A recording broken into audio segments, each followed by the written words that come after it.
will call this meeting of the Fargo Board of Education to order. We do have an agenda in front of us. I would entertain a motion. Paul?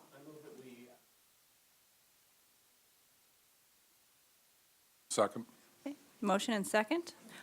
All those in favor of following the agenda as presented, please vote by saying yes. Yes. Any opposed? No. All right, on to the next item, strategic plan in action. And Dr. Gross is not here tonight, so Dr. Schatz will be making the introductions. Okay, thank you. Tonight, with our strategic plan in action, celebrating success report, we have the results area, which is number 6, character. And we have students here from Discovery, and they're going to tell us a little bit about what they've been doing at Discovery. And I'm going to introduce to you Linda Davis, who is the principal there. So welcome, and thank you for coming. Thank you so much for inviting us. October is National Awareness Anti-Bullying Month, and so we are very happy to be here this evening to speak to you about one of our programs. Last year, Discovery was very fortunate to be the recipient of a grant from the North Dakota State Council on Developmental Disabilities, which was a program to prevent bullying for our special needs students. These students are especially vulnerable to teasing and oftentimes are isolated from their peers. And so through education and building relationships, we started this program, which has really impacted our whole community and enriched the lives, not only of our special needs students, but also of our participants this evening. So it is my great pleasure to introduce Missy Youngs and Jennifer Storsley, the two teachers who are spearheading this efforts. They are very modest, will not blow their own horns, but they are a true asset to our school, and we are so fortunate to have them with us. So Missy and Jenny. Mrs. Youngs and Miss Storsley. Very good. Thank you, Linda. Hi, I'm Jenny Storsley. I'm a teacher for students with intellectual disabilities. I've been in Fargo Public for about 7 years. And so last year we started, as Dr. Davis said, a program for peer advocates coming in and doing some volunteering with students with disabilities. And we started with a group of about 24 kids last year in 6th, 7th, and 8th grade, where we had just selected some kids and kind of did a startup program. A lot of interest, and so starting this year, we started out with a meeting and just invited all the kids on the announcements, and we had over 100 kids show up, which is pretty amazing. And just a lot of interest there, and we had about, probably 15 or 20 come down, which means that 1 out of every, 9 kids at Discovery is participating in this program. And so, and within that too, which I think is really amazing, is that it's students within kind of all areas, students that are highly involved in activities, our ELL students, even students with other special needs, which is really neat. So we brought a couple of our wonderful students with us today. And so I would ask Bo if he would come up and just talk about what his favorite part was, and then also just kind of how it's changed Discovery as a whole.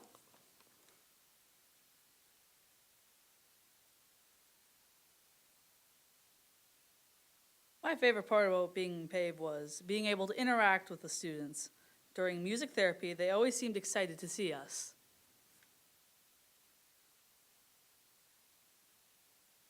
People at Discovery are more outgoing to them now. I've seen students treat them more equal to the other students by saying, hello, how are you? And the special needs students, they're more outgoing to us. It means a lot to all of us.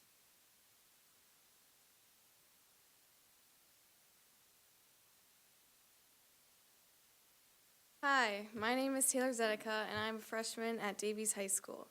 I participated in the program PAVE last year at Discovery, and throughout the program I learned a lot about myself and my environment.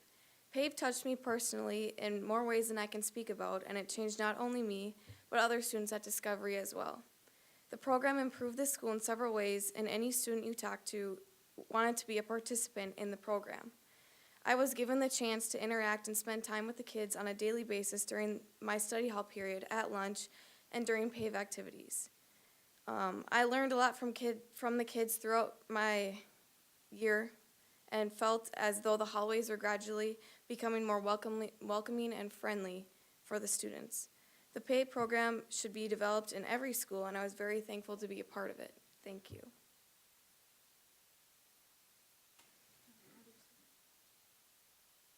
Hi, my name is Jack Lingle, and I'm in grade 7 at Discovery. And probably what I think I liked the best was probably TNT, which is the physical fitness for them. And I really enjoyed that because I like to see them jumping down the long trampoline and jumping into the pit. That was really fun. And in my opinion, I've seen lots and lots of people high-fiving all the kids there, and it's really just fun to see them high-fiving other children and interacting with all of them in the hallways, and that's why I feel like PAVE is a very important part in our school, so thank you.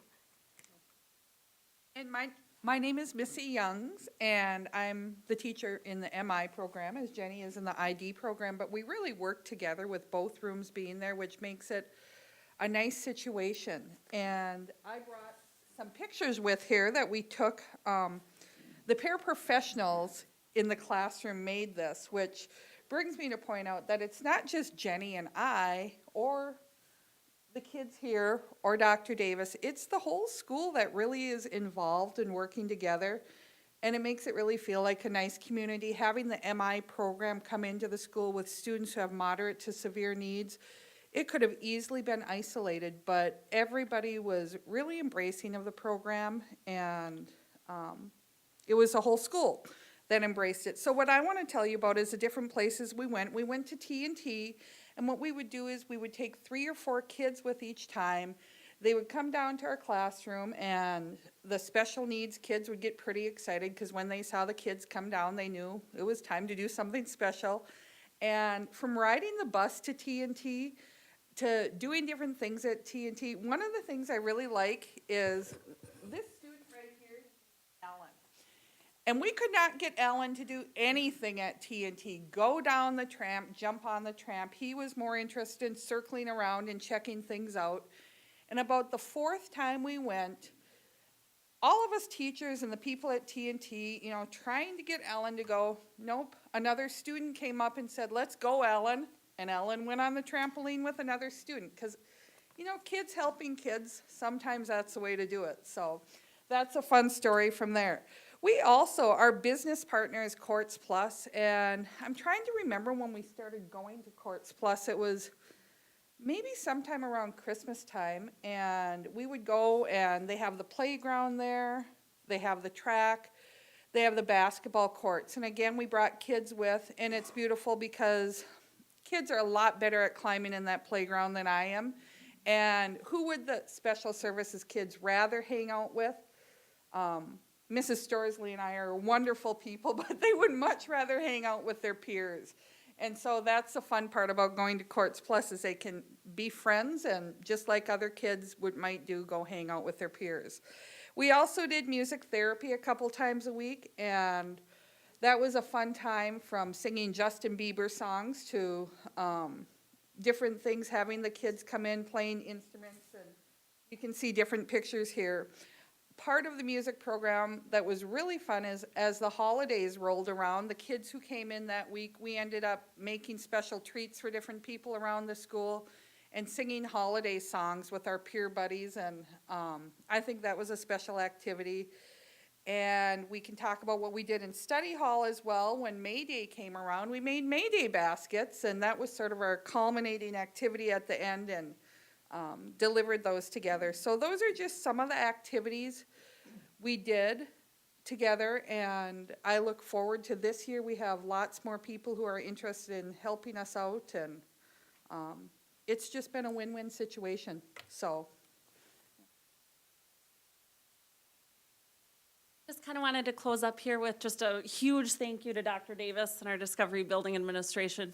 They have been so ultra supportive to getting this program together and just really embracing it.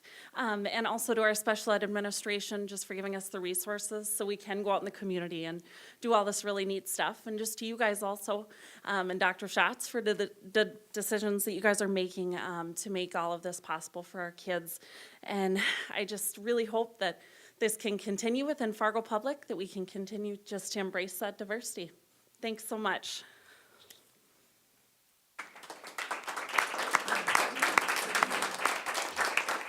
We may have a couple questions, so it looks like Dinah has her hand raised. Yeah, not really a question. I guess I just wanted to say that I was there last year when the kickoff of this, and I was really impressed with the way that day went.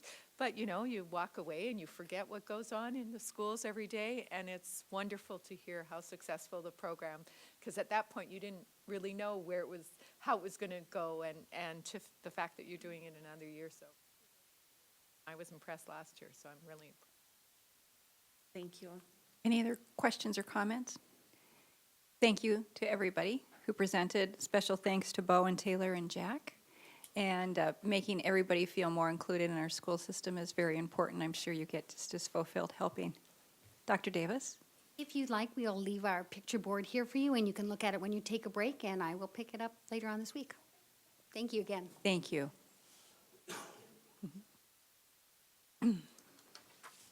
What a nice way to start our meeting. Recognition of audience. Nobody has signed up to address the board. However, I don't want to assume that everybody knows our procedures. Is there anybody in the audience that would like to address the board tonight that did not sign up? Okay.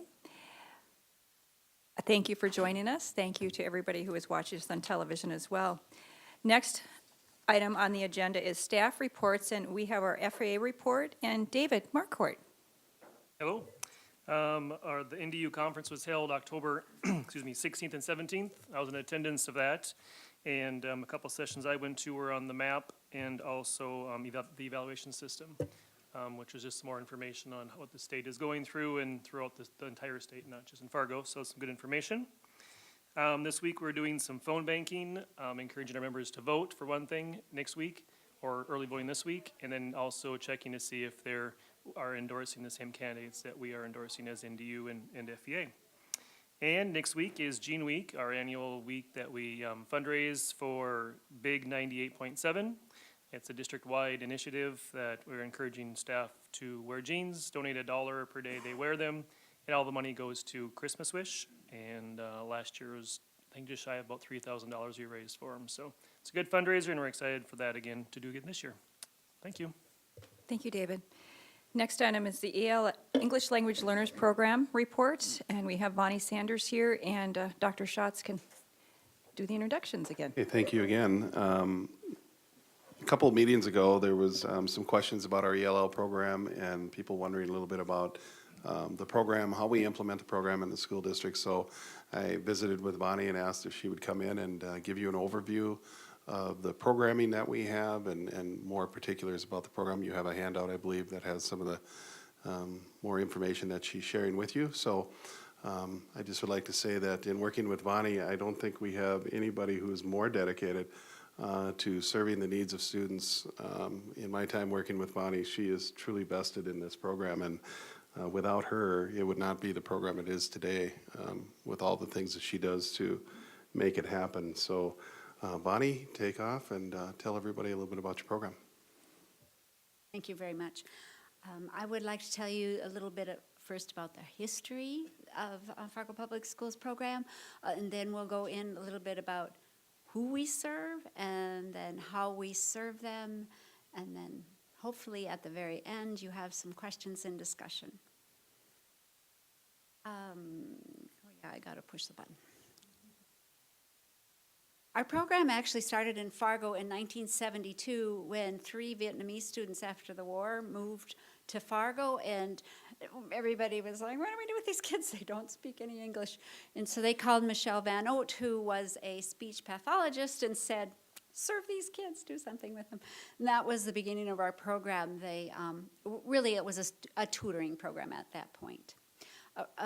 As far as why we get so many folks from different countries here, it really goes back to 1965. Before that point, the United States basically brought in Europeans. And then after that, they said, you know, we should start bringing people from different continents. And so then now we have a quota from each continent for each year. Refugees have their quota, and then immigrants have another quota.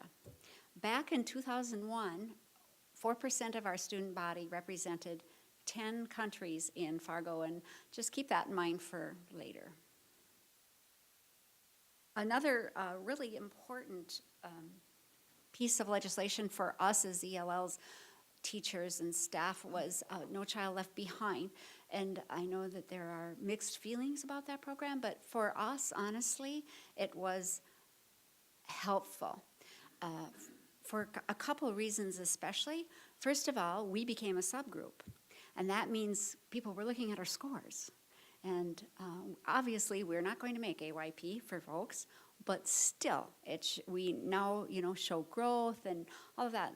It's really important to be a subgroup. And then also, I feel like in Fargo especially, the idea that we now had to be highly qualified. So in North Dakota, I don't know if you know, but in North Dakota, ELL teachers have to have their content, and then they also have to have their ELL endorsement.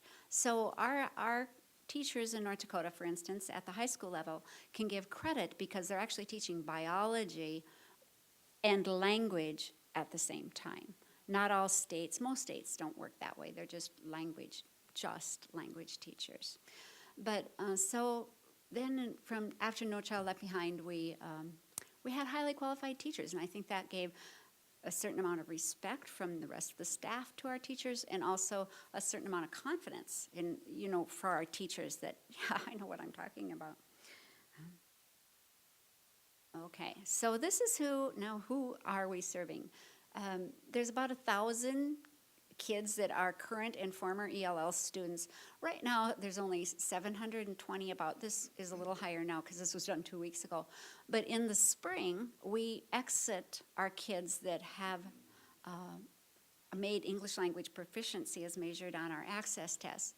So this year, we lost 103 kids because we exited them, and we lost 25 kids because they graduated. And then some, of course, moved. So our numbers are always down in the fall, and then we have to build them up again as the school year goes on. Down farther in that screen, it shows that 53% of our folks are refugees. About 8% are immigrants. Most of the immigrants live on the north side. Most of our refugees live on the south side. And the immigrants are Chinese, Korean, many, many different folks that usually are connected to NDSU. And that is something that we have that West Fargo, other towns don't necessarily have, is that college influence that brings in, more of that diverse population. 39% are born in the United States, but you have to know that of that 39%, about half are children of refugees. So, now we have second generation refugees here. Our kids represent, of those 1,000, almost 60 countries. Isn't that amazing and wonderful? These are in order right now of who we have. We have about 120 Bhutanese in our program. And then after that, it goes down quickly, 70 Somali and on down to, Chinese are just a few folks. And then, of course, several more.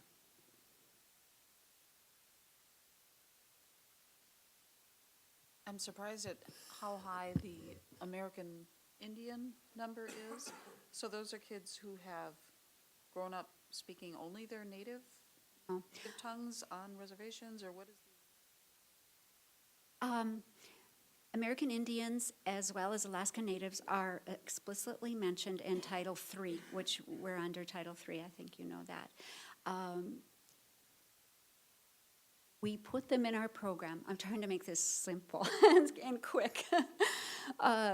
Based on if they speak their native language, which there are a few, or if their parents or grandparents speak the language, because they're influenced by that language. And it's an interesting group of folks because of the whole political past and the fact that we put so many of those parents and grandparents in boarding schools.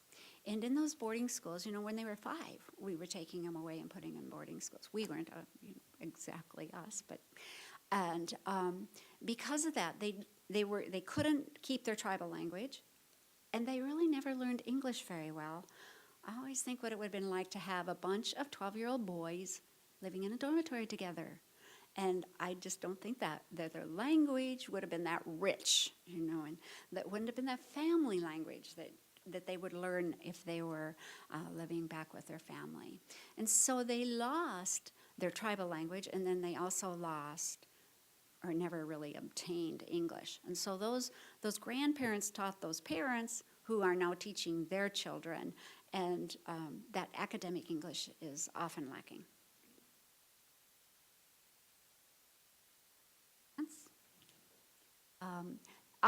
Maybe I'll just mention quickly that really for our Somali, our Sudanese, and our Liberians, a lot of those now are either secondary migrants, because we're getting a lot of folks in. That means, they're not coming here originally. They're landing in Ohio, Georgia, Maine, Oregon, and then they're coming here to join family usually.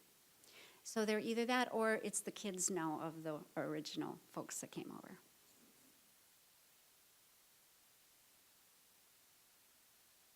It's just another way to look at it. 54 languages. Actually, we have obviously more countries than we have languages because Arabic is a popular language, in several countries. Okay. Now we're going to talk a little bit about who we have to serve our kids. Our program has continued to grow, as have our numbers, although they have stabilized. But we have managed, thanks to you, thanks to our administration in our schools, about 6 teachers since 2011. Davies opened, and we needed a full program there. We've needed to add elementary teachers. This year we added another half elementary teacher. So we continue to grow and prosper. Our 4 bilingual paras you have to know one other thing, that all these people are paid by district dollars. We do not get money from other sources for that, really, especially federal sources. Our 4 bilingual paras are amazing. They're paid by Title III. I can pay for those. I'll tell you more about them later if I have time. Okay, this is another one I think you'll probably be interested in. The only school we right now don't have ELLs in is Hawthorne, and that, those schools that have small numbers can change quickly. Often at Longfellow, Roosevelt, especially Longfellow, it'll be adopted kids, that come over from China or Russia, something like that. Somebody takes in, which is very nice. The south side, again, tends to be our refugees, who we love, but also who take an extra special amount of time and attention. This is a different way of looking at those numbers. This is by population. So Eagles the Eagles population at their school is 27% ELL kids. Now, those are the kids that will be going to Ed Clapp, along with a few Centennial, the Kennedy. A lot of our Kennedy kids will be going there. I suspect that Ed Clapp is going to have even more than 27% ELL.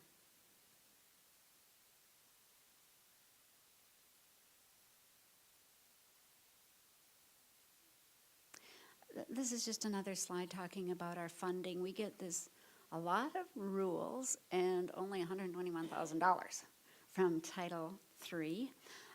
Our STEVE fund is from Health and Human Services, so it's not an education grant, and it's meant to help refugees who have been in the country less than 3 years.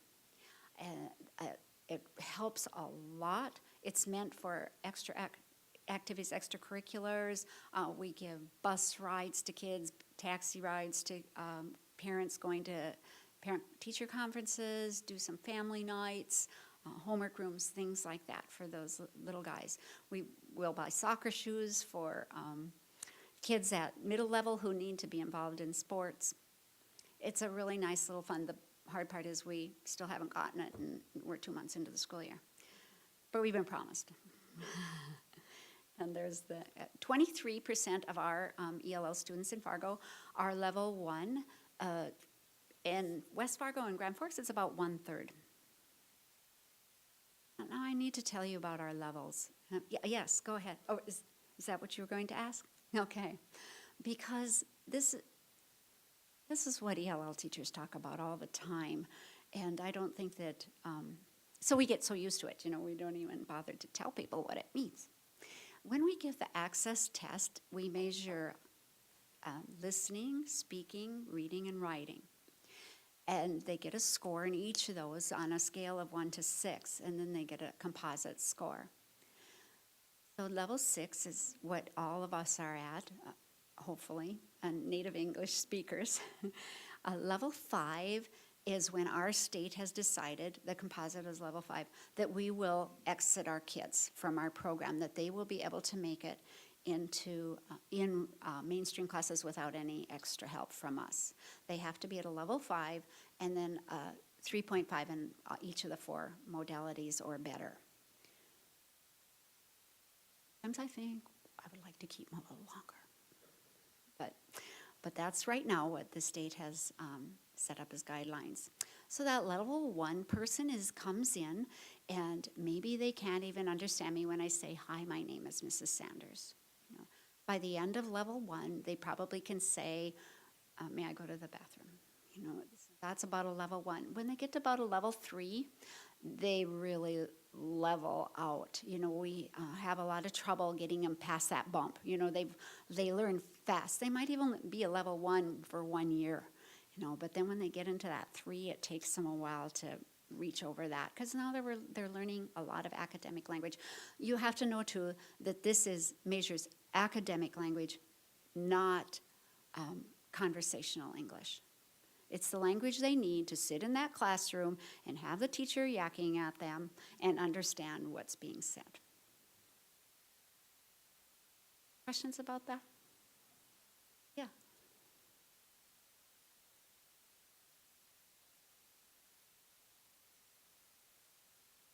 No, not like special ed. We are very heavily controlled, regulated by Office for Civil Rights. Language and English is a civil rights issue. And so we really have to be careful that our teachers, our ELL teachers and other teachers do not fail students based on their lack of English. So what teachers need to do is modify that work to make it understandable for that level 1, 2, 3, 4 student. That makes sense? It's an interesting process, and that's why we have ELL teachers who know how to do that. Good question. Thank you. Okay, so there's 2 ways of looking at how we serve in the ELL department, how we serve our kids. First of all, this is what the state recommends of how much time we spend each day with our ELL kids. So if they're a level 1, we should be having them 3 to 4 times a day. In secondary, that would be a class. And elementary, a 20 to 30 minute block of time, 3 to 4 times a day. And I don't know, I suspect some of you are wondering, are we serving our kids that much? And right now, we are. Because right now, we've exited all those kids. So that helps our numbers. And so pretty close. I would say my elementary teachers are the least satisfied with who they are serving. And kindergartners, we kind of figure they have so much language already. That's what they're doing in kindergarten. So if we don't get to them 3 to 4 times a day, honestly, that's probably okay. It's those level 3s that sometimes we wish we were serving more. So now there's another way of looking at, how many times a day, and really what works in a group. How big should each group be of ELLs? And our standard of effort at elementary is 5 ELLs per group, which is probably similar to any small group. Sometimes we pull out, especially level 1s and 2s need to be pulled out and put into a small group. Some of the higher kids can function if, the teacher goes into the classroom. It's way more time consuming when teachers go in. Takes much more of our time. So then that, keeps more groups from happening.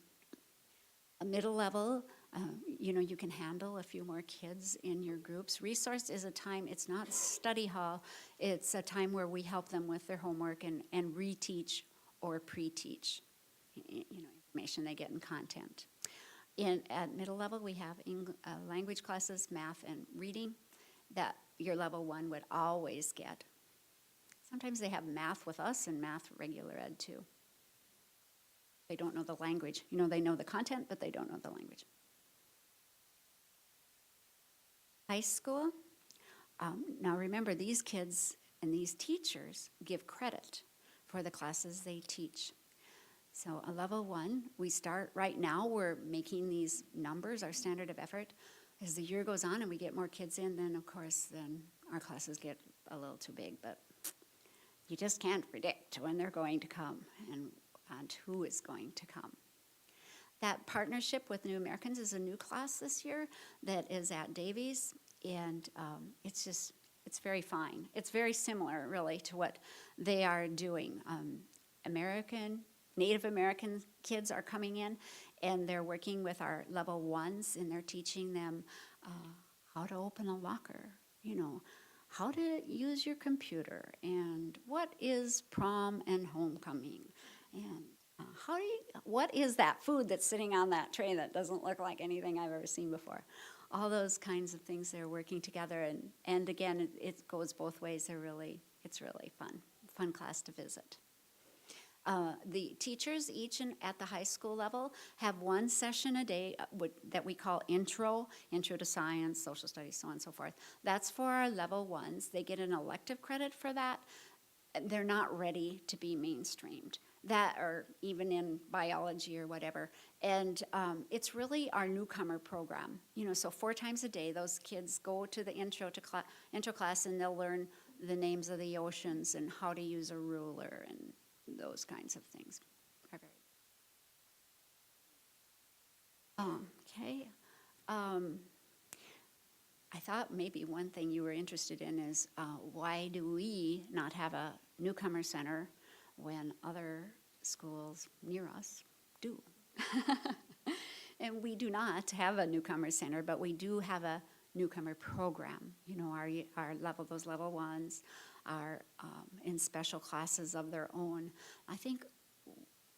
I know that last year especially, staffing was very difficult in West Fargo for their newcomer center because we were getting all the LSS kids, and those are really the ones that are going to fit in a newcomer center. It's not going to be the level 1 that comes from China and has content better than our kids. They just need to learn the English.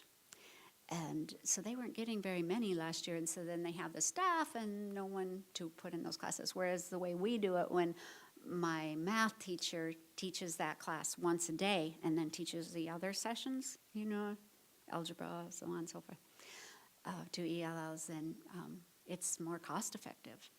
The other thing is relationships.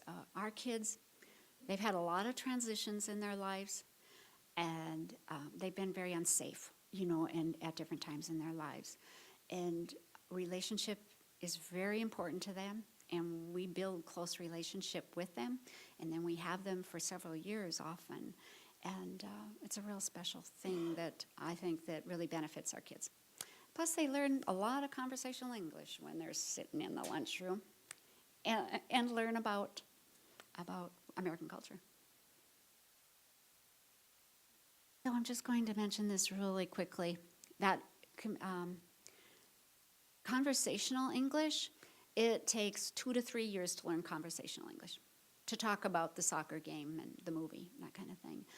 It takes 5 to 7 years. Some studies even show up to 11 years to learn academic language. So these kids come in and they're not going to know right away, how to speak in English, how to write in English. It just takes time. They have a lot to learn. Most of them, we typically get our kids out of here in 5 years, out of our program. I just want to mention a couple of things here. Our PLCs, thank you for letting us have PLCs. I see so much growth in my teachers when they can meet together, especially, for instance, my elementary teachers. We might probably have only one in a building, and they never get to talk to another ELL teacher. And then, once a month now, they're meeting for 2 hours in my building, Agassiz, and they're just having the time of their lives. They push each other to do better, because this one comes up with an idea and says, here, I've been trying this, and you should try this. And one thing I'm really proud of my elementary teachers, we have standards, language standards, and then there's also content standards. And they felt like at conferences, and there was no measurement of that language standards, that they could talk to, besides our access test, which is once a year. So they developed a progress report, because there is none. Okay, you guys, that we have a great district in Fargo, truly. When you go to conferences, don't you really realize how grateful you are that we live in Fargo, North Dakota? And so we're kind of on the cutting edge of some of that. So they made then they made an assessment. They made their progress report, and then they made an assessment all themselves to figure that out. And that's PLC work that they wouldn't have had time for, wouldn't have talked about it. Then the other thing that's been really helpful, okay, how do I get rid of this little thing on the side? Obviously, I've talked too long. Another thing that's been pretty helpful this year is that last one, that our emphasis on the cultural competency. And I really have to thank Dr. Schatz for that. I keep hearing more and more in all the schools about how, they're doing different things either through the year or one-shot deals to get to know their cultures that are in those 60 countries. How do they get here? I'm not going to tell you that. So before I end, though, I have to say that I've told you a lot of facts about our program, but I really haven't told you, and I feel bad because the heart of our program is our teachers and our staff and our kids. And that's what I wish you could see. I wish you could come and see those relationships that they've built and how the kids and the teachers work together because they know each other so well. And our kids, almost all, really want to learn. And they feel an urgency. The teachers and the kids feel an urgency because they're behind. Even if they're kindergartners, they come in behind everybody else, So they have a lot of catching up to do, and they know that, and they work together, and our teachers know them so well that they're able to challenge them and push them at just the right rate, so that they can actually learn. And the other thing about that relationship thing is those kids are so supportive of one another. We have a couple deaf kids at South, and they are so accepted by the other kids. And can you imagine learning sign language, content, and English all at the same time? I don't know how that works. Also, our social workers, our social workers have the privilege of going into houses. They go at least 2 a day. I'm sure they make home visits. And of course, they're a help to that family, and they get to know the aunts and uncles and the whole gang. But also, they've learned from our families, they've learned to be humble, to be kind, to be resilient, to be faithful, to have hope in the midst of no hope. That's the kinds of things that we get to learn on a daily basis from our families. And it's just such a privilege. That's what keeps me coming to work every day. And I'd like to end by asking you all and welcoming you all to our classrooms. If you would like to set up a visit or pop in, we'd love to have you. Thank you, Bonnie. Any questions for Bonnie? David. Madam Chair, thank you very much. I just have one question. I probably should know this, but you spoke of immigrants and refugees as if they were two different groups. What is the distinction? That's a super question. I'm sorry. Immigrants is the big umbrella. They're all immigrants. Only a small 80% of our folks approximately are either refugees or children of refugees. Refugees are folks that have to leave their country. They're folks that are not in their country. If you're displaced, like in Iraq, where many of the refugees, have gone up into the Kurdish area, they're not refugees. Refugees are folks that have had to leave their country, and they're fearful for their lives, their occupation, so on and so forth. They cannot go back. I can't tell you because I'm not good at numbers, but a lot of refugees in the world, and less than 1% a year are placed in another country. So, but you're right. Refugees are immigrants, but they have special status. They're here, and they're here for good. They're here, and they're here legally. I have to comment, I get to work with English language learners often, and the parents in particular, through the Boys and Girls Club, and it's a family issue. It's not just the students that's there, because the parents also need to learn how to navigate our system. So it's much more than just the students that are here. Secondly, we'll be watching the draft education bill with the extra ELL funding, and supporting that legislatively as this session progresses. So you might be called upon for some more resources. So, and I'm sure you're very supportive of that, right, Bonnie? Yes. Did I see another hand go up? Jennifer? So you addressed, sort of the levels of English language when 1, 2, 3, 4, 5. What about culturally? Do we have the opportunity within this program to address the needs, our large cultural differences, to help them adapt that way as well? Well, I feel like that's Dr. Schatz's emphasis this year. It is very difficult. For one thing, we have 60 countries represented that all have different cultures. I think that just being aware that maybe there are differences helps. It is an area of need, though. And I would say my teachers would say that other teachers having some cultural competency is actually more important than them having strategies for working with the kids. Because if you're afraid of them, or don't know some of the basics from that culture, it can be pretty scary. And I thank you for bringing that up. Yeah. For instance, eye contact. Several of our cultures, I've had subs say, "Look at me when I'm talking to you. Why are you so being disrespectful?" And they're not. That's what they've been taught to do, is to look down, to be respectful. Just a small thing.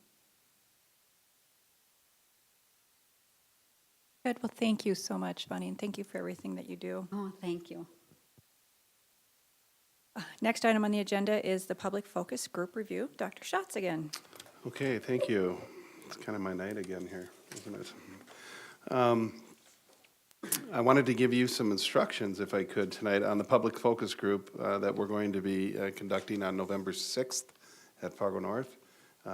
All of you who have indicated that you will be there will be placed as a facilitator in the group that you would facilitate. We have about 240 people registered at this point. We're looking at using approximately 25 classrooms. So we are using all of you that will be there, plus our administrators, to be the facilitators and resource people for the groups. We're breaking the groups down into about 10 people. And then if we have the facilitator and the resource person, it's about 12. We are also going to continue to let people know that if they want to come and they have not registered yet, they still can. Even if somebody wants to come that night, they can still walk in and we will place them into a group. Anne Marie and her team are going to put together the packets of information this week that goes out to each member that is registered. So they'll have all sorts of background information on the questions that will be discussed. They'll know which questions are going to be discussed in their group and all those types of things. So that'll all be sent out by the end of this week. So then next week, Thursday, will be the event. So since I won't see you until then, and I will see the other administrators before then, I wanted to just walk through this real quick with you. You have a handout with you that talks about facilitators' role and responsibility. We're providing everybody some guidelines so that we have as consistent facilitation as possible within each group. And what we have to remember is that in this particular focus group session, you are the facilitator, not the participant. And so I think that's really important. We want people to come in, address the questions that we ask and get their feedback and their thoughts. And we want to keep it as clean as possible with the facilitators in that we're not trying to sway the conversation one way or another or interject our thoughts, because this is the time for our public to give us feedback. So the facilitators, the responsibilities are to convene the discussion group, guide participants through the group discussion, encourage all participants to contribute, lead the process in a manner that adheres to the 20-minute block of time for each of the 5 discussion questions, and you'll see that further down, how many questions in each group. We want you to encourage them to complete the participant input form. For every question that you have in your group, there will be a form that each participant will get, and they can write down their thoughts. That way we don't have to have a recorder trying to interpret thoughts and concepts and those types of things. We'll be collecting those at the end of your session with each group, and then we'll take that back and we'll have all of that information transcribed into a larger document and then break that down into themes and different segments. So we want you to make sure that they're working and filling out those participant input forms if they want to leave their comments and thoughts. Conclude the discussion session by extending thanks on behalf of the school district and remind participants that refreshments are being served in the Sparta Center at Fargo North. In the Commons area, we'll have refreshments set up, and so folks can go out and visit and kind of a social environment for people at the end of the session, or even during the session if they need to get something and bring it back to the classroom, whatever it might be. So the outline that we have set for you is this. We want you to welcome your group when they come in, have people introduce themselves, describe affiliation with the school district. You know, I'm a parent, I have students in school, I maybe had kids in school but no longer do, that kind of thing. The topic tonight, explain that tonight's topics are designed to provide feedback to the Strategic Planning Steering Committee. That's the real reason for doing this, is we take all of this information and that goes back to our committee then that actually works on developing the strategic plan. And so just inform them of that. In their packet, they will have a letter describing why we're doing strategic planning, and you have all seen that already because I've already published that a couple times in some of the information you've gotten. Discussion guidelines, no right or wrong answer. It's all the basic things, first name basis, make it informal, make people feel comfortable. People can agree to disagree, but we're going to ask that people are respectful in their differing views during the discussion. You may want to ask folks to turn off their cell phones during the discussions and remind them that your role as a discussion facilitator is to help and guide the discussion. And then you can go right in and begin with your first question. As you will see on the back page, the questions, we have about 20 minutes for each question. You'll want to try to monitor that. If you go a little bit longer in a question or that type of thing, just know that our goal is try to have everybody done by about 8 o'clock. If your session goes a little bit longer and your discussions are rich, that's fine too. But we've told everybody that the whole event itself is between that 6 and 8 o'clock period of time. And so we want to be respectful of people's time. The last thing that you'll do with your group is we have a separate sheet that'll be in the packet, and it's the one best idea response sheet. We're asking each participant to write down what's their one best idea, what's their big idea that they want to express to us with regard to what we do as a school district and how we do it. And maybe it's their best idea and how we can improve. And so we encourage everybody to do that and fill that out. You will have a facilitator, or not a facilitator, but a resource person in your room. And that resource person will be the person who picks up the information packet from the registration table. They'll take attendance for you. They'll make sure that people who were walk-ins are registered onto their attendance sheet. They will act as your timer and your assistants. Use them to assist you in the process if you need them to help remind you of time and those kinds of things. They can also be a resource for you. We've tried to match board members up with people who are more senior level administrators in the district. So if there's a question that comes up, they may be a resource person for you too, to say, well, this is the policy, or this is how we do that, or whatever it might be. Bob and I will be available via cell phone. If a big question comes up and you don't have the answer and you need to call us in for a resource, we will be available to do that. The other things that resource person will do is help you collect those participant input forms, the one big idea form, and then gather all that information up and bring it back to the registration table at the end of the evening. So they're there to help you and assist you in the process. So I wanted to give that to you tonight so you knew what the expectations were. You will receive in the mail the packet that we're sending out to all the other participants, plus in there, you'll see who your resource person is, and you'll see all the different rooms that we're using. You'll see what room you're assigned to. The event is to start at 6 o'clock in the theater at Fargo North, so we'll ask you to get there, 10 minutes, 15 minutes early if you could. Get everybody situated, and then Robin, you and I will do an introduction, welcome to people, and then we'll get people off to their classrooms. So that's the structure we have in place. Are there any questions for anybody that I can answer? Name tags for the participants? Anne Marie? We have talked both ways of doing that, doing it and not doing it, so it just depends on what we want to do.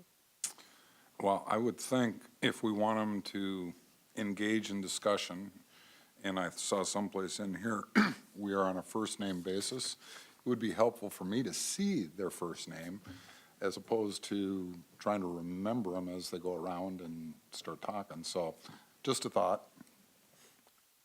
And wouldn't even have to have their last name on it, but it's just helpful to have friendlier dialogue if I can say, well, Judy, what are you thinking?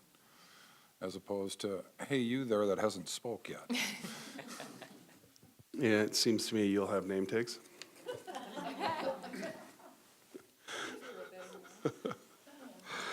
Any other questions on anything that I can help you with procedurally, or? So you want us to facilitate, not guide. Board members should not inject their expertise or passions? It would be nice if we would just facilitate the conversation. If you have knowledge of something that you can answer a question, of course, provide that knowledge. But let's try not to express our own opinions and those types of things. I'll be advising the others the same. So this is truly an opportunity for those folks to have the input and give us their thoughts and ideas. Linda? I have kind of a procedural question along the same line. Actions, I mean expressing bias, because I mean if you're saying to make people comfortable and elicit response rather than. Right, but you don't want to be overly agreeing with that's somebody great. and that kind of stuff, yeah. That's what that means. Head nodding. Rebecca? Dr. Schatz, what do you feel is the makeup of those that plan to participate so far in terms of the cross-section of our community? It's very diverse, I think. We've had people call in and register. We have people coming from each school where the principals have recruited those people or asked for volunteers. So it's, from what I'm seeing, it's pretty cross-sectional. We have people from the Agassi building. We have people from the the adult ed program. So we try to extend out to every aspect of our school community. And so I think it's going to be pretty representative of a cross-section of people across our community. And you said we're continuing to encourage people to participate. How are we doing that? And how should we be spreading the word on that? Well, we have advertised, and we've had things placed out in our school newsletters. Anne Marie continues to do that through the journey. Anybody who wants to call and register sure can, and if somebody were to come up that night and want to register, we'll have packets ready for them too, and we'll put them into a group. So anybody who wants to come out on that night certainly can. One of the questions that I fielded is this, if parent participants want to be part of it, is this the only meeting that they would participate in, or are they committing to the series of meetings throughout the year? No, this is the only meeting that they go to for this. This is the public focus group meeting. The steering committee and the actual strategic planning committee, that's a whole nother part to this. And that is a committee of people that we've already identified and put together. And so there'll be about, right now when I looked at it, it's about 54 people. That's both staff and representatives from different parts of the community. I shared that with you last time, I think, a list of all the different types of people. So it'll be pretty broad-based. I would just add, and additionally, at the same time, we recruited 30 staff members by volunteer basis. Dr. Gross and I put it out in the week before NDEA asked for volunteers who would like to be part of a staff focus group, and we have 31 members as of today, possibly 32, and we are recruiting and accepting all, and they will be joining everyone in the theater group for the main presentation. Their questions are similar, but we have curtailed them to be specifically seeking information from our staff members. And so they will be in rooms separately when we break out in our focus groups. Quite the undertaking.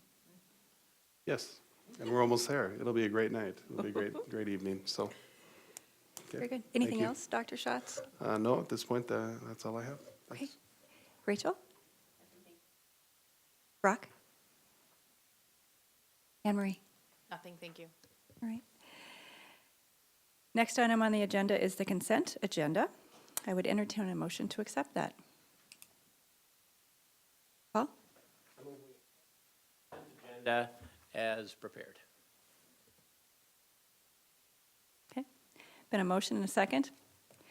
I see no hands. All those in favor of approving the consent agenda as presented, please vote by saying yes. Yes. Any opposed, no. Consent agenda and its items are approved.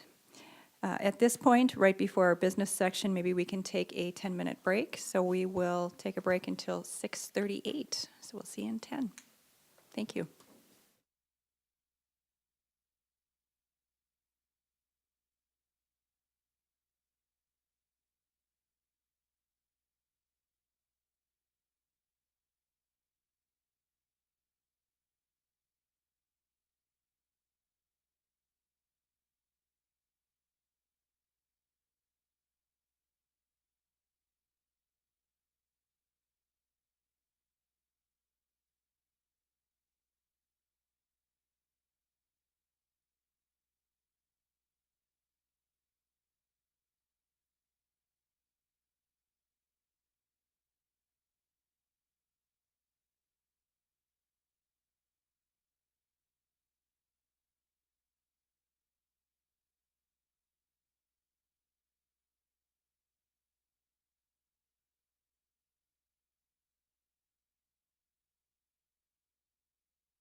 I will bring us back into session.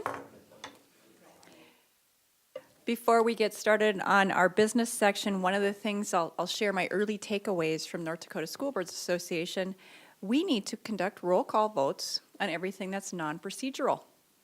So that said, our first business item is the monitoring of the GPs 6, 8, 11, 12, 13, and 14. A lot of homework. Thank you to everybody that got those done.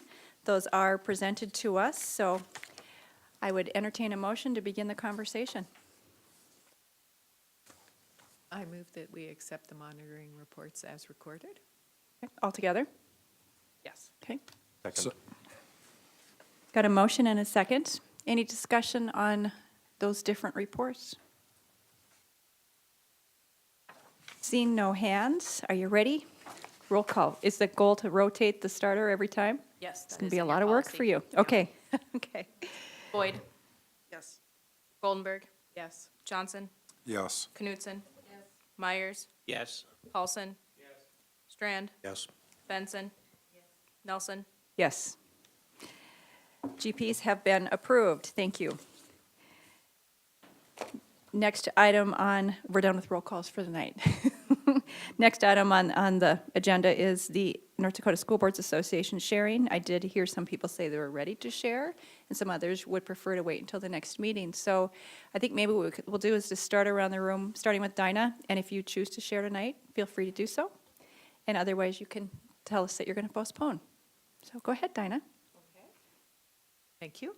I thought well, just a couple of general comments. As a meeting as a whole, having been to 9 of these, I think this one was better than average, in fact, much better than average. I felt that all the sessions that I went to were good. I thought the selection was really good. I thought the presenters were really good, and I think that it was improved by having the meeting half a day shorter. I think people were more engaged and stayed longer, and the law seminar was also very good, so I know Jim had a big role in some of those changes, so from one board member it was appreciated. And as far as specific sessions, I thought I'd talk about just one that I know nobody else went to, so that those of you who duplicated on others, we aren't repeating ourselves. So I did forget my notes at home, but I think I can do it without. I don't remember the title, but it was about Native American students, and there were 2 main presenters. One was a Native American gentleman who's the executive director of, and I'm sorry, because without my notes I can't tell you what his title was. Sorry, probably borrow somebody else's brief, but anyway, and a woman from DPI. And they were talking about initiatives that are being done to service and help the Native American students in our state. Some of the things were more specific to the students on reservations, but one of the pieces that I took away that I think will be really important to us as a school district is that DPI, in conjunction with Native American teachers and elders and so on, have just started, and with a consulting firm, developing a curriculum for K through 12. And it's supposed to be, for lack of a better word, I think a cultural awareness curriculum. So, some of the questions to Vani about our ELL population fall into these Native American kids and their culture and what they've been through.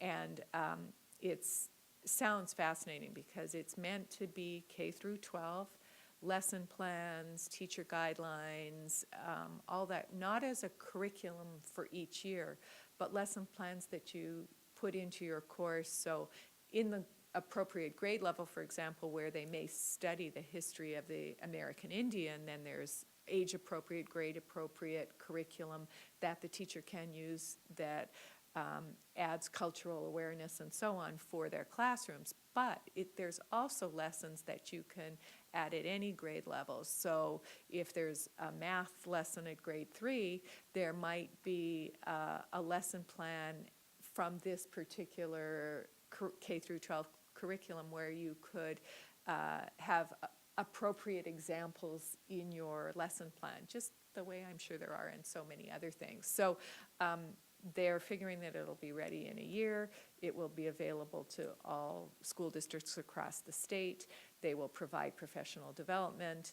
And I definitely think it's something that we as a district need to jump on and make sure that our teachers, especially since it's so in line with the cultural competency piece that Dr. Schatz has started, and it makes so much sense for the presentation that we just heard today. So I think that's it for me. Jenna, thank you. Linda, are you ready? I am. I wasn't able to get there till late Thursday night because I had a board meeting of my own, so I didn't go to the law seminar. The 5 sessions I went to, I had the same experience. I thought, well, not counting the headliner grand meeting, but I thought that the sessions were all really good. I'm assuming you had something to do with that, being on the board and helping plan the. There was a lot more to do with legislative issues and advocacy, which I thought was great. The first one I went to was one on CTE, Career and Tech Ed, because that's just an area I don't really know much about, and I was kind of stunned of our students who may even be on some sort of college prep track, take some CTE.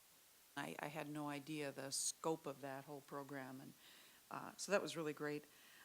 Went to a couple leadership things with some of their special guests that they brought in, but I think the one that I was most taken with was the legislative focus group, this group of school administrators that was put together in part in reaction to the report and the kinds of things that will be coming through the legislature. And it was just such a in-depth, proactive, good thing to see. It was, I think that was the one that was the most good. Then went to the business meeting and didn't win anything. Thank you, Linda. Paul, are you ready to report tonight? You bet. A number of things that I observed at the convention that I thought were particularly appropriate to bring back and comment on. One of them is, and I kind of added this at the last minute when somebody else mentioned a similar area. It is, we are really fortunate here in Fargo that we have a very active school board, and we found that out when we interacted with some other school board members from other communities, and I think we're also particularly fortunate to have Jim working as our Southeast rep and working with the board and with the state people to kind of keep things on a good track, because when they would, you can't tell everything just from how people speak, but you can certainly tell some things. And it's a treat to know that we have somebody from our group with so much experience here who works with the state. That was one item. I spent a few minutes with Deb Labor, who was there in the exhibit area talking about good nutritional snacks and things for students. And I thought another treat, to use that word, to have one of our own administrative people there helping educate other people in the state and pass along some of the good things some of the good practices we have in the Fargo schools, so that was nice. It's kind of funny when you go to these conventions year after year, you see some of the same exhibitors. And there's a guy there who I have known for literally 25 years in one capacity or another, and he's still there selling his school furniture. So that's kind of fun. One of the best parts I thought about the whole convention, and I mentioned this, I mean, I think all of us who were there probably felt the same thing, but it's a partial justification for going to these, and every year I struggle with that.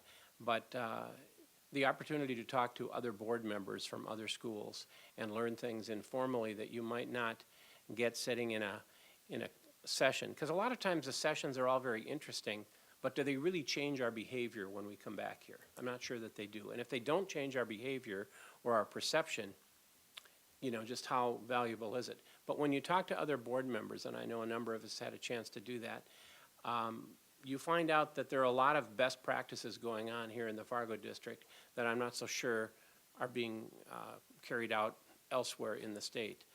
Tonight we talk about one little thing like making sure we do roll call votes, and that's an interesting concept, but a lot of school boards are much less functional than that, from what we observed. So it was reassuring to see that yeah, we've got some good practices going on here in a number of ways. I did find it interesting to listen to the keynote speaker who talked about the violence in schools. In particular, I listened to him afterwards when he was talking about how difficult it is to spot people who may become violent in a school environment. And I thought particularly notable was his point that by the time you recognize that they could become violent, it's probably too late, because either you're recognizing them and they won't ever become violent because you've recognized them, or you've recognized them but they've got something going on, it's too late for you to intercede.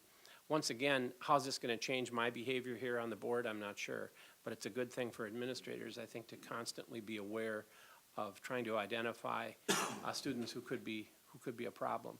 And as we've seen just within the past week, you know, violence in schools can crop up totally when unexpected, and I don't know how you stay alert for that, but you need to. I also particularly liked some gentleman whose first name I don't remember, but his name is Mr. Massey, and he's the one who did the leadership Ed Massey, naturally. Fascinating guy, and I had a chance to go and talk to him after his presentation for a while and get into some of the things that maybe he wouldn't say in his whole group, but I particularly liked a number of his suggestions for making your board meetings more vital, I guess is what he said, to revitalize your board meetings so it isn't just a bunch of people who sit down and shuffle papers and do things. One of the things we do that I have been a big supporter of for years and would like to see more of is when we bring in students from the actual classrooms and actual classroom teachers and report on the activities and what's going on. And it goes out over television, and if we had a reporter here, they're kind of busy right now. If we had a reporter here, some of those things might get covered someday. I like the idea of revitalizing the school classrooms. That's it. Thank you, Paul. David, are you ready tonight? Yeah, I think the first thing I realized when I got out there was I was probably the oldest rookie school board member in North Dakota. That brought me down to earth pretty quick. And I was impressed. I actually went out there with kind of low expectations because I've been told by a couple of school board members that it's not really the strongest conference that you'll attend. Everything I went to was really good. The second thing that I thought is commendable on our part is the fact that there's such excellent participation by the Fargo School Board. There were many school districts there that had, of course there were some that didn't have any, but there were many that had one and possibly two school board members there. And I think it's important if you're going to be involved that you be involved fully, and I find it commendable. Speaking with some of the school or the superintendents that I know around the state, they talked about their board meetings going on till midnight and just these marathon sessions. And I think we do a really good job here, and I think that we should take an opportunity every once in a while to commend ourselves on that. Probably the only thing I came away with mixed feelings about was when John Martinson mentioned us the amount that the Legislative Education Committee was talking about putting into school funding, and I thought that was, wow, that's great. But it really miffed me that it came from the committee chair with a threat that if measure number 5 passes, everything's off the table. I didn't like that at all. I hope that when the session actually gets going, that there's more emphasis put on education and less on retaliation. But I had a really good time. I'm very thankful that I went. Thank you, David. Jennifer, are you ready? Sure. All right. I agree. I thought it was very beneficial, especially as a new board member and an active year coming up. There was an awful lot to learn, and so I have nothing to compare it to in the past from school board conventions, being it was my first. But I would say I appreciated that opportunity, and I did learn a lot from And I would just highlight, I mean, I attended the TFFR, which was a really good one, from my opinion, not being a teacher, right? Or I don't have any background knowledge of TFFR, so I found this very helpful. The other one I went to was Standards for College and Career Readiness. The NDCEL Executive Director, which I think some of you all attended that one as well. I found that to be very beneficial right now. It's very timely. And then most of the other ones I attended were initiatives. And I too agree with you, Linda. I think that the proactive approach, I mean, there was a long list of notes and groups that this focus group is working on, and I thought it was excellent. So I also, the last thing I guess I would say that I had a note on is that I particularly appreciated Senator Cook taking the time to be there and getting that opportunity to hear that dialogue back and forth and what it sounds like there and what it sounds, what it means to us from a school board perspective. I thought it was some great learnings. So, thank you. Thank you. Rebecca, you ready? Yes, I am. Yes, it was an excellent opportunity, and the Thursday session for 3 of us, new school board members, it's actually required by law that we're there, so it's important that people know that. We have the great opportunity to be there, but also that Thursday new school board member kind of orientation that's required by law. I think there were about 150 new board members there, and it was interesting to learn that many did not run for their position. Many did not campaign. Only a few of us raised our hands. And I think almost a majority, at least it seemed like, were either, maybe they were write-ins and had like 8 votes and they were serving. Were there 3? One that had 3, and or there was no contest. There was an open seat. So that was interesting to learn. And that workshop, we actually, as new school board members in Fargo, we have received some of that information previously from just the learning from our new orientation session. But we covered school finance, conflict of interest, powers of the school board, roles and responsibilities, chain of command, board ethics, and touched just a little bit on school law. So that was very interesting to. Some of it was a refresher, and then just to learn a little bit more about it. There were many interesting videos that were shared during that session, and we were supposed to rate. We used a clicker sometimes to rate if we thought that it was ethical or appropriate for a board to have a certain topic as a discussion. And we have the fortunate opportunity, like David, you said, our meetings are well constructed. And we don't have those long meetings, but it was shared that I don't know what school district it was, but there was I think a 20-minute discussion at one point on what kind of lettuce should be served within that school district. So we are discussing other items at our school board meetings. And let's see, we also talked a little bit on the K-12 school funding formula.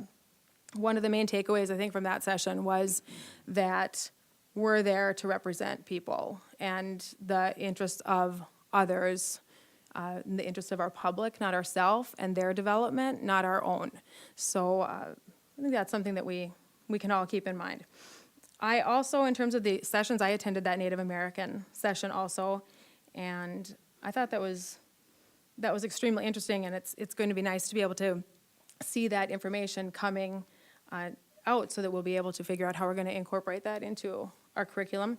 And I attended every one of the sessions each day, but one of the highlights I thought was, and I don't think any other board member attended it, was titled, "What is Drug Court and How Does It Work?" And so these are a few of the bullet points from that session. And there are drug courts in every state, and that really the drug courts end up dealing with some of the most challenging kids, and it's where they're not finding another spot for them to receive their service. And that it's really a team concept, it sounds like, that helps drug courts become be successful in regard to working with the students, and that a judge, a defense attorney, a treatment provider, obviously the child, a school representative, a police officer, like a school resource officer, and a court officer, as well as probation officer, are oftentimes involved on that team. And that the children come in, and that team meets once a week, which allows for more frequent and casual shared information and communication in regarding how the students are doing in class and what's going on even within their families. And it sounds like this approach helps to result in less incarceration. It's a cost savings approach. Families tend to stay intact more. Significant reduction in repeat offenses, and in regard to employment and education opportunities, it raises the level of both the employment and education opportunities. So again, they emphasize that a team approach is very important in regard to figuring out what motivates the child, and in order to make good and right decisions. And this isn't exactly a quote, but basically it was shared. These are kids that no one has said that they are good enough. When you start to tell them they are doing a good job, if you clap for them, for example, for basically something, just a good deed that they have done, it really goes a long way with that child, especially when the compliment comes from a judge wearing his or her robe. So I just thought that was very interesting. I wanted to go to sessions that I really felt like I hadn't been exposed to the information at all before. And then again, the Native American one, the other that I went to, which I have been exposed to information on this before, but I thought it would be interesting to learn a little bit more about it, was Never Give Up, Lessons Learned and Tips About Passing a Bond Measure. And the person that presented there also serves on the state board, I believe, and he was from the Mott Regent District, and he talked about a bond measure that he was involved in obviously the Mott Regent area that failed. And I think that we can apply a lot of that information to what we had going on with our mill levy election. At just a few of the highlights, basically he said, the public wants to know what's going on. The public wants information, and they deserve to have factual information regarding what's on the ballot. But one of the challenges is figuring out that fine line between what kind of communication you offer, and if it appears as if you're campaigning on the issue either for or against as a school board. So they definitely ran into that challenge. And he mentioned the Corrupt Practices Act that says that you cannot spend taxpayer dollars to fund a yes or a no campaign. But yet at the same point, we need to provide the information to the public. And I also wanted to mention, aside from the school board conference, that this morning I was involved in a session with area business leaders regarding our strategic plan, and it was a focus group. It was the girls that was there and not the boys? Yes, Linda, Brock, Jennifer, and I, along with Schultz and Robin, yes, thank you.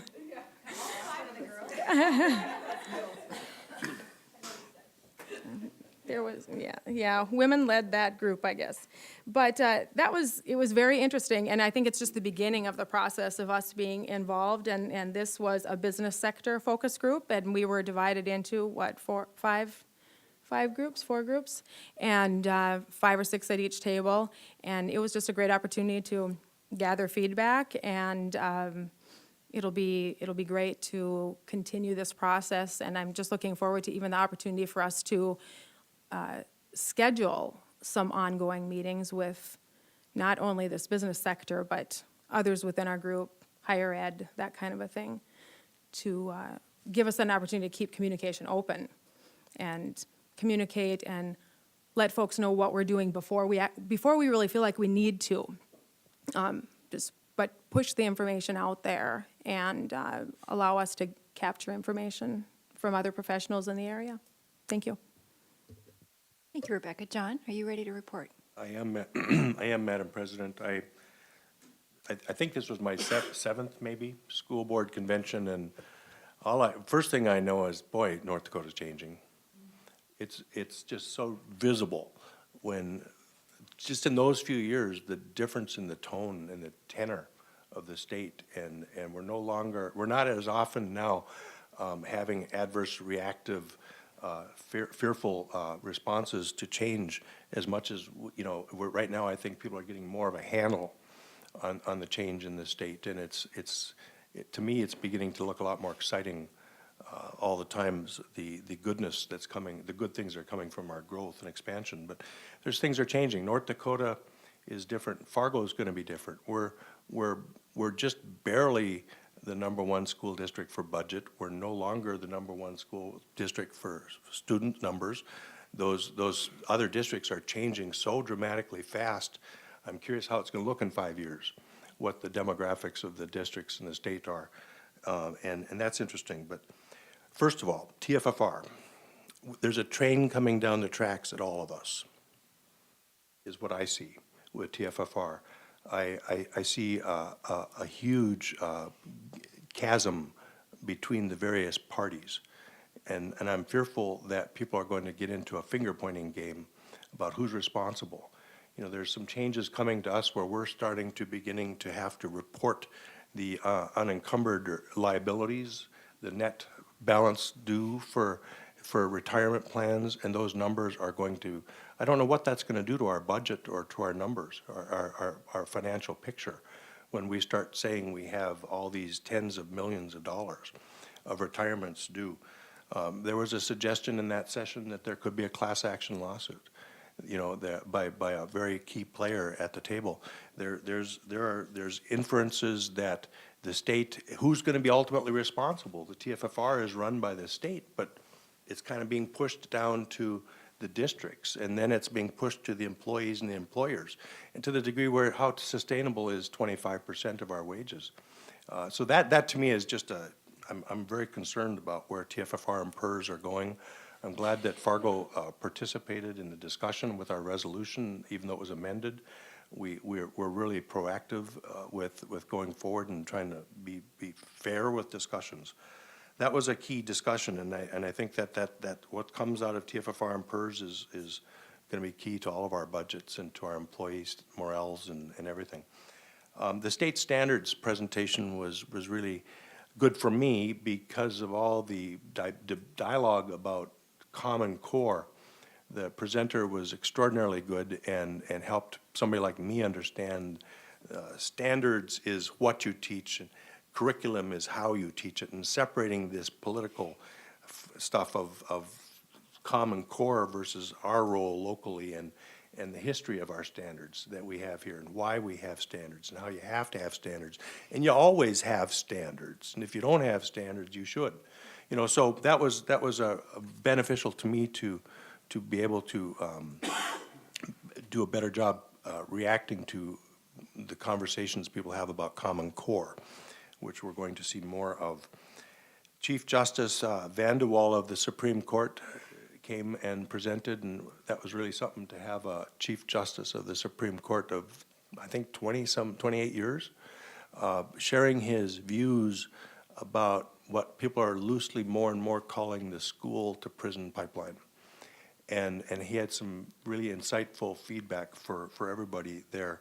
You know, something as simple as I don't know if there's such a thing anymore as zero tolerance. I'm guessing there's more what I call now a zero tolerance of zero tolerance. In other words, you have to have some flexibility. You have to have some uniqueness to each circumstance. You just don't have black and white rules that kick kids out and suspend them. And people are more and more realizing the implications of suspensions and expulsions and the long-term cost to society if we don't nip those things in the bud earlier. So that was something to have a Chief Justice present to us. Senator Cook, the Finance Taxation Chair for 6 or 8 years, was insightful. Some things coming down the road that I kind of directed at Fargo are, to a degree, are the topic of special elections. There's a mindset out there that there are government subdivisions that have abused the right of having special elections, and we're in that group in their minds. And by having a special election in an off year, by picking and choosing and modifying the county's approaches to where the polls are, And by having it in not even in a, not in conjunction with a primary or a general election, that topic is very much directed at us, as if we did something, and others who've done this have done something wrong. So there's going to be focus on special elections. There's also going to be an immense focus on fund balances. Ours and, yeah, Paul? I just wanted to ask a question, John, to follow up on that, because I did not get a chance to hear this. Is he a Senator Cook? Is that who he is? Yeah. Was he the one who made the veiled threat about, look, if that thing passes, all things are off the table? He was one of a few who did. Because does Yeah. the inverse then hold? If it fails, we're getting that money? Yeah. Well, Paul, and a lot of folks, that's a good question, and that veiled threat, that bothered me too, that was present so much, and it bothered me too that the state board took a position on some of the things that none of us had a chance to even voice in on too. But this notion that if people vote for something, we're not going to get this, and then the connections to histories of funding and the connections to property taxes and so on. A lot of the same people now who are taking credit for giving property tax relief were the ones who cut the budgets the last 20 years, and forced the property taxes up at the local level, but that's all neither here nor there. I was pleased to see Fargo have a role in the discussion about ELL in the proposals passed by the entire group, and especially our advanced idea we advanced of the school construction fund. That's getting a lot of traction, and that came out of our sector of the state over here, that notion of, and it makes sense, if they loan money to school districts for building, they get that money back for years. It's an investment that'll pay off. A really good improved schedule to come in, be able to leave on Friday. I think 100 and some more people or so there, and just boy, looking as an outsider of what's happening in North Dakota is, I can't even get my arms around how fast it's all happening, but I'm seeing more good now than I didn't always just see. I saw a lot of problems, but there's a lot of good in the boom that's happening for sure. Thank you, John. Jim, are you ready tonight? Might as well be. Well, I'll talk on two subjects I didn't hear, at least identified. First of all, as much as we dearly love our own district's attorney, I believe this would be Joe's first and only time presenting at the school law seminar, I'm pretty sure. Not that he didn't have great information, but he probably wasn't the most dynamic speaker to have right after lunch. But overall, the school law seminar, including his material, got pretty good reviews. And there was a lot of nervousness going in because we basically took over the school law seminar for the first time this year and took it out of the hands of what used to be called COSA, and actually had increased numbers for it as well. I mentioned, I think, to a couple folks already, one of the hottest topics, which I didn't even know was out there, but clearly is, are the issues that the increased state foundation aid are creating in districts, ravaging, recruiting, and prospecting for neighboring district students. We have kind of a free agency system in place right now with open enrollment, and there are some districts that are getting hammered by adjoining districts coming in to recruit their students.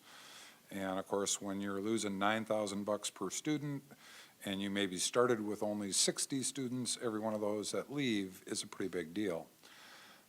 So it'll be interesting to see what the legislature does with that, because open enrollment was really put in place not for free agency to build your budget, but to give kids the best opportunities that they felt they could use. And we, of course, participate in it and have for years. So it'll be interesting to see legislatively what might transpire because of some of what's going on, more so in western North Dakota than eastern North Dakota right now, but could happen out east as well. I think one other thing that was, I think, mentioned, but I think it probably was the big takeaway that I had from the convention, was that maybe we need to spend less money on bringing in whatever we want to call them, keynoters, and more time focusing in on the nuts and bolts of what school board members really want to hear and learn so they can be better at their job. And I had no problem with any of the keynoters that we brought in. I too was pretty fascinated by this professor who wanted to talk about youth violence. But at the end of it, and I kind of took pretty good notes of it, I said, what exactly on this piece of paper did I get this morning that I didn't already know? And about the only thing I could come up with was that most of this violence happens from 4:30 till 7:30. Okay, well, of course, that wasn't the case that same day because the shooting out in Washington State didn't happen between 4:30 and 7:30. So I think one of the things I'm going to keep advocating for, yeah, exactly, that I'm going to keep advocating for is to get more nuts and bolts material that can really help us do a better job, whether that's advocacy with the legislature, understanding how to maybe get something passed, like a bond measure, to the actual issues that we as school board members address. I was kind of fascinated. I had to present along with a couple other people at a session. I guess if for lack of knowing what they really wanted to title it, it was a session that presidents or vice presidents of school boards would go to gain insights on how other boards are operating. And it's pretty clear to me that a number of our peer group school board members are tuning in tonight, watching TV, seeing how our meetings are operating, and going to try to replicate them in their hometown. There are some that you actually, if you want to speak to the board as a member of the public, you have to submit a written request 2 weeks before the board meeting, and they'll notify you if it has been approved to have it presented under the public comment section. So there are much variety in the way school districts throughout the state operate and the way school boards throughout the state operate. I'll just transition for a moment because it happened at the conference to a couple things from the state school board meeting, because we actually had two meetings, one at the front and one at the end of this thing. There is, for lack of knowing a better way to describe it, cataclysmic changes going on at NSBA. And I'm not certain personally that we're going to think they're all good at the end of the day. With the change in executive directors, which is probably always good for organizations that have been entrenched with one director for so long, we are really seeing their focus shift towards advocacy. And now they say advocacy and support, but I've noticed from what I see that this is alphabetical, and they're running out of the dollars by the time they get to the S part of the advocacy and support. Much like we're dealing with the TFFR issue, and I caution you, John, to always maybe separate PERS and TFFR, two totally different systems with much different realities. But one of the bigger financial challenges for NSBA is their version of TFFR, which is a defined benefit plan. And if you're not all aware of this, we have put the headquarter building on the market for sale in DC. We think it'll raise about $11 million. And they're going to apply that to what is going to be forced under GASME accounting to be recorded for this future liability. Now, interestingly, they didn't have the courage to change the plan. They've had the courage to sell our real property to try and fund more dollars into it. I, of course, sent a communication asking what steps are going to be taken to correct this problem, because we only had one building to sell. So if this doesn't change, what's the next avenue we're going to look at? I'll be interested to see if I get a response. Yeah, Linda. Jim, are you talking about the National Association, just their staff, retirement Yeah. for their national staff? Yep, I sure am. They get paid pretty well, and they have a pretty enriching pension design, which was massively underfunded. And assuming they actually sell the building and make 11 million on the sale, we will go from generating rent income to being a renter and put the 11 million towards the unfunded liability that exists for the National Association. The other thing that's going on is you newer members probably aren't aware of this, but we're in what's called the Western region, which doesn't include the West Coast. They're in another region, but it is Montana, North Dakota going south. Minnesota is in the central region, which goes all the way over, I think, to Ohio. Each region of the country has a regional meeting once a year. NSBA wants to stop those. Mostly they don't want to have to send support to those. They want to get rid of that altogether, and there'll be a 1-hour meeting slotted someplace at the national conference for the regions to get together if they so choose to. The regions are fighting back on this. Some of them don't like this idea at all.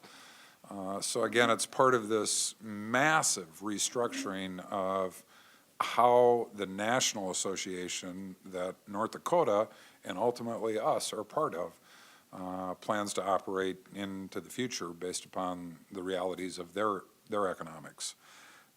So we had a lot of discussion at the state board level about what role are we going to play in that, and what questions do we have in terms of the support systems coming from national.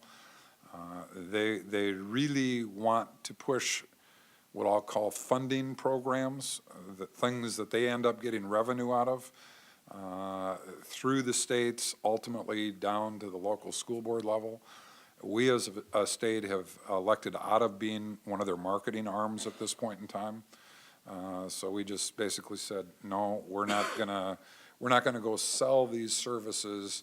We'll make all school districts aware of the fact that you can go buy these services, but we're not gonna become the marketing arm and really change the philosophy of our state association to come in sync with what they would like to see happen nationally. So kind of interesting dialogue there, and more to come, I'm sure, at the national meeting.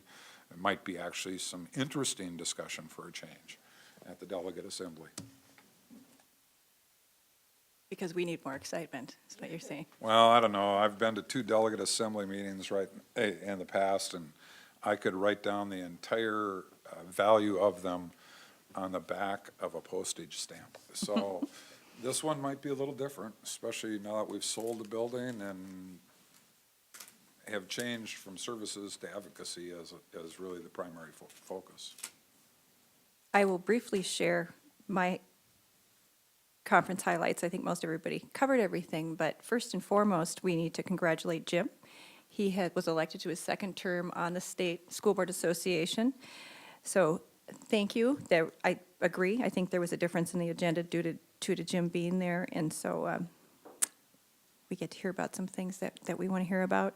We learn a lot when we go to these things. They're also very validating, and I heard that from our new board members. They felt very prepared, and so with that goes out thanks to our administration that has met with a lot of them to brief them on things like finance. Sometimes it's valuable to learn those things the second time. Sometimes it takes me 4 or 5, but I hope you felt very prepared, so thank you to you and your team, Dr. Schatz, for preparing us so well. Also, to echo what David said, we had full participation from the board. That shows a great respect to our state organization, helps us build relationships at the state level, and helps us build advocacy partners when we do go to the state and legislate and lobby for things. And so I think that's a good thing for our school board to not only go there and be developed and learn, but also to build those relationships. Overall, I really hit the legislative breakout sessions the hardest, and of course shared my opinion a little bit. But I appreciate Senator Cook for being there. I helped share his opinion on on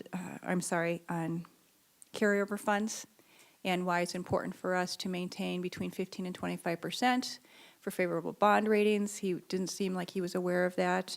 Some other districts talked about those and how their on-time pupil payments would be adversely affect their fund balances, and so hopefully he took some things back there too. Other than that, I think I think that's enough said about the state convention. Thank you to everybody. We got it done in one meeting, so that's great. What I'll do is turn it back around, and if we could quickly move on to our next item, which would be your committee and liaison reports.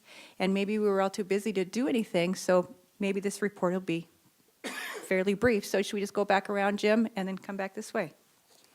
Sure. Planning has not met since our last meeting. Planning has not met since our last meeting, but we are scheduled for November 7th at 7:30 over here, someplace upstairs, I assume. And I think well, are you going again to North High Student Engagement a second time, Jennifer? I told him I would if you wanted to. Yeah, I think we're scheduled now for next week over at North High to complete our student engagement there. And Jennifer might get to do it twice if she wants to, so that's it. Madam President, members of the board, those of you on GAC, we will be watching for an email to ask whether you would prefer to meet November 12th or 17th. We could meet November 5th, but I think there's 2 other committee meetings that first week. So we'll send a note out, but be thinking in your head if you want to just wait till the 17th, which is our third Wednesday, or if you want to meet the 12th, and then we'll follow up and settle the date on GAC. That's all, Madam President. Thank you. Rebecca? Nothing at this time, thank you. Jennifer? I had an opportunity today to meet the staff over at Lincoln, one of my liaison schools. So I just took a few minutes to introduce myself, and that's about it. I think there was a health plan committee meeting as well a few weeks ago, but nothing else to report. Thank you. David? Linda and I spent almost 3 hours at Woodrow yesterday, and it was really enlightening. I think they've got people in that building from 3 months to octogenarians. That's 80 years old. But I was really, I mean, they've renovated that place top to bottom. It's really incredible. And we had a really good time. That's all. Thank you. Paul? I had the pleasure to attend the Fargo Public Schools Development Foundation board meeting not too long ago that I sit on as a school board rep. And we had some new members at the meeting. We have some student members, and it's really pretty fascinating to see how effective those student members can be at an organization like that. And it might be something for us to look at in the future. One of the ideas that Ed Massey suggested was perhaps integrating students into your board meetings, and the foundation does a good job of that. And we reviewed a lot of the financial things going on, and we are going to be participating again in the Giving Hearts program around Valentine's Day that has been reasonably successful for us in the past. We're also raising money for the Got No Milk program, which is a good thing. And really, I think the foundation is hitting on all cylinders so far anyway, making some nice progress. Thank you. Linda? Yep, I'll just echo what you said about the visitation to Agassiz and Woodrow. I mean, I think about half the time was spent going around Agassiz to the other programs, and then about half the time really doing the Woodrow visitation itself. So it was great.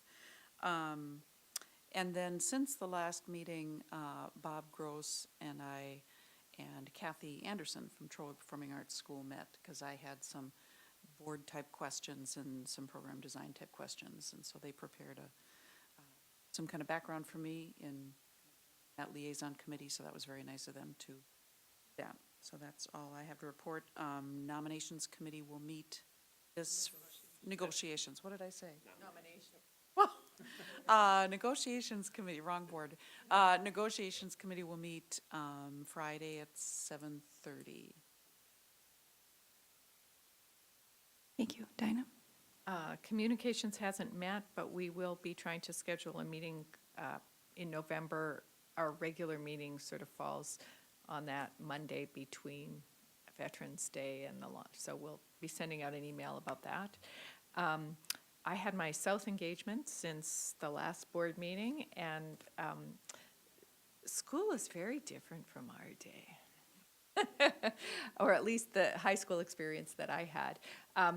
I was in a living on your own class, which is through the FACS department, with a very unusual, broad group of kids. And we've talked, I know one of Robin's things since I've been on the board has always been that we should be teaching our kids how to balance their checkbook. And, everybody should learn those day-to-day finances, not just the kids that register for this particular class. And I think every kid should have this class, never mind just the bank part. So that was interesting. I was in a French 4 class, and I need to brush up on my French. Racket sports, they did not require me to play pickleball. I don't know if you all know what pickleball is, but I didn't know what it was beforehand. And AP chemistry, so where they did a lab. So it was a very broad section of classes. I followed one student, a very unusual young woman, around.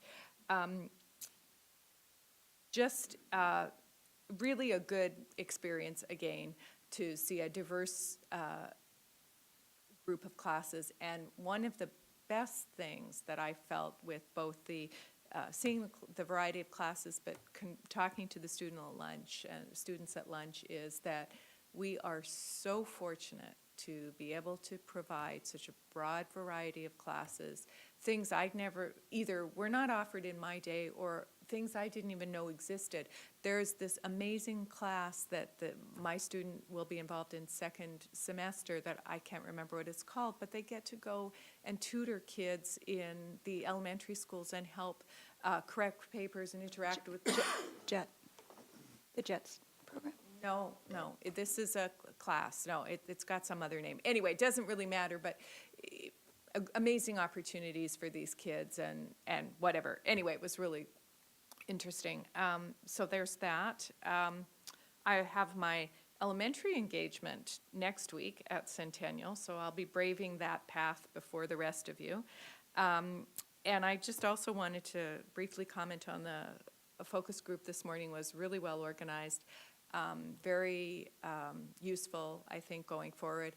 But one thing I felt, and I think probably everybody else felt at their individual tables, was that the folks that came today were very engaged, very enthusiastic, very interested, and really dedicated to wanting to give their input and make a difference. And I think that I told them, we really appreciate that because, so often we're criticized for not listening to our community, but this was an amazing opportunity to let our community share with us, and I hope that even after the strategic planning process is over, there's value in these kinds of dialogues going forward, and I think that they felt that there was value in that too. So, I guess another takeaway too is that we are perceived as a really good school district, and that nobody wants to be perfect because there's no room for improvement if you're perfect,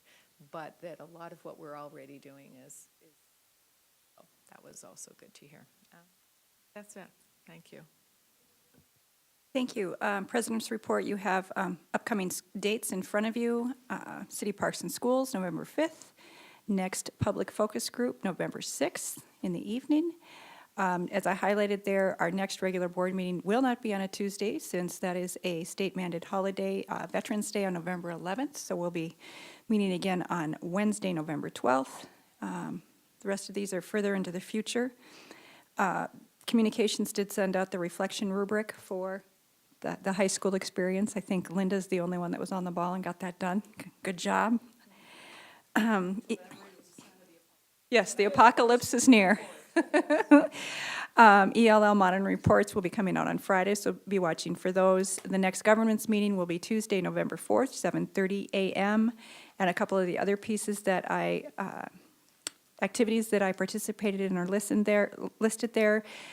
City Commissioner Mike Williams did ask the school district and a couple of us to write a letter of support for the Georgia University Energy Challenge. And talking with Dr. Schatz, we thought it might be most appropriate for the administration to write that, and then I could sign along with that unless anybody wants to say no right now. I think it shows a great partnership. I attended a United Way Early Childhood Education Collaborative meeting as well. And one piece that I did not put on here, I got to meet with one of my former teachers, who was my middle school science teacher, Pat Healy, at Discovery, and he is great fun. And he's been just as fun since I was a 7th grader, which was a long time ago, but I remember very specific tests that I took in his class, and it kind of changed my life a little bit coming into middle school, and so that was fun to share with him, but he has just as much energy now as he did then. So that's one thing I neglected to put on there. So that's it for my report, gang. Any other reports that we have? Birthday guy, okay. Big guy. Again, a next regular board meeting is November 12th. Are there any items for debriefing? I want to bring up one. I would encourage us to, going into the next legislative session, to be very careful what we say publicly at a board meeting. We do need to go in and work collaboratively with both our state board and our legislators. So I would encourage us to approach those with an open mind and know that we need to go in as partners so we can get some things done together for the best of education and for the Fargo School District. So any other debriefing items at this point? Okay. This meeting is adjourned.